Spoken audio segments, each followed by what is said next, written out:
हमार गाना देखे खातिर हमार चैनल के सब्सक्राइब करी और बेल आइकन के जरूर दबाई। प्रेम से बोली बाबा बासुकीनाथ की। हेलो हेलो हेलो हमारे जितने भी माता एवं बहन जल ढारने के लिए आए हैं कृपया लाइन में चले और धक्का धुक्की नहीं करे। और हाँ, एक जरूरी सूचना, यहाँ पे लफुओं का टोली आ चुका है। आप लोग सावधानी से रहे और बाबा का नारा लगाते चले। बोल बम का नारा है, बाबा एक सहारा है। बोल बम का नारा है, बाबा एक सहारा है। बाबा नगरिया दूर है, जाना भी जरूर है। बाबा नगरिया दूर है, जाना भी जरूर है। घर हमारे हवे जिला मोतिहारी, धारे बजल हम सबसे आगारी। नहीं सुनाई दे रहा है, क्या बोल रहे हैं? घर हमारे हवे जिला मोतिहारी, धारे बजल हम सबसे आगारी। जदि करी रुकावट लफुआ सन के टोली। ए भाई, हम खाली मोतिहारी के ना पूरा जिला के लफुआ है। मार देम गोली देव घर में जे बोली, मार देम गोली देव घर में जे बोली, मार देम गोली देवा घर में जे बोली, मार देम गोली चल धारी में जे बोली। तो कहता है नीम की लकड़ी कोई चंदन से कम नहीं, कहता है नीम की लकड़ी कोई चंदन से कम नहीं, और मेरे बाबा का धाम कोई लंदन से कम नहीं। प्रेम से बोलिए दुधेश्वर नाथ बाबा की जय।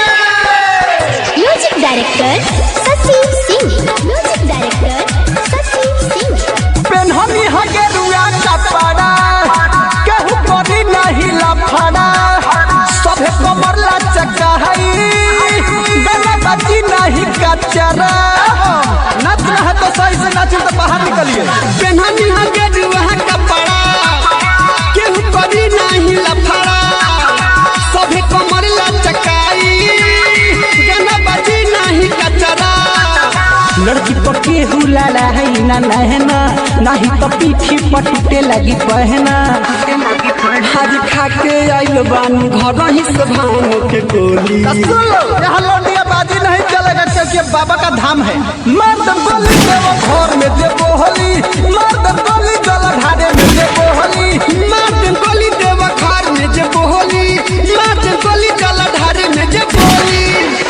हेलो हेलो, ऐसा थोड़ा साउंड कम करो। एक आवश्यक सूचना, हमारा सिला न्यूज टीम की तरफ से सभी कंवरिया को हार्दिक हार्दिक अभिनंदन करती है और करती रहेगी। Recording by Sheela Hills Motihari. चिलम छाप जिंदाबाद, जिंदाबाद जिंदाबाद चिलम छाप जिंदाबाद, जिंदाबाद जिंदाबाद। हमारे टीम की गौरी हेमंत जी नहीं दिख रहे हैं, कृपया मेरे बात को सुनने में साउंड के पास आए।